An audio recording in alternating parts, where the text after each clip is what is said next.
আসসালামু আলাইকুম ভিউয়ার্স, কৃষি খামারের নতুন এই ভিডিওটি যে যেখান থেকে দেখছেন আশা করি সবাই ভালো আছেন। আলহামদুলিল্লাহ, আল্লাহর রহমতে আমি অনেক ভালো আছি।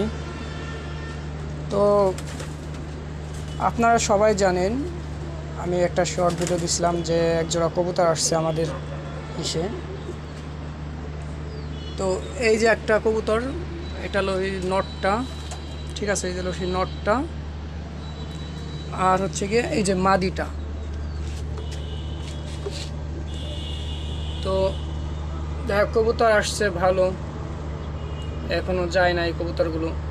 তো সুখের সংবাদ হচ্ছে কবুতরগুলো ডিম পেড়ে দিছে। আমি একটু যদি দেখাই, ঠোঁট তো এই দেখেন, এই যে কবুতরগুলো ডিম পেড়ে দিছে। তো আজকের ভিডিও এই পর্যন্তই। সবাই ভালো থাকবেন, সুস্থ থাকবেন, আর যদি কারো কবুতর হয়ে থাকে তাহলে নক করবেন। আল্লাহ হাফিজ।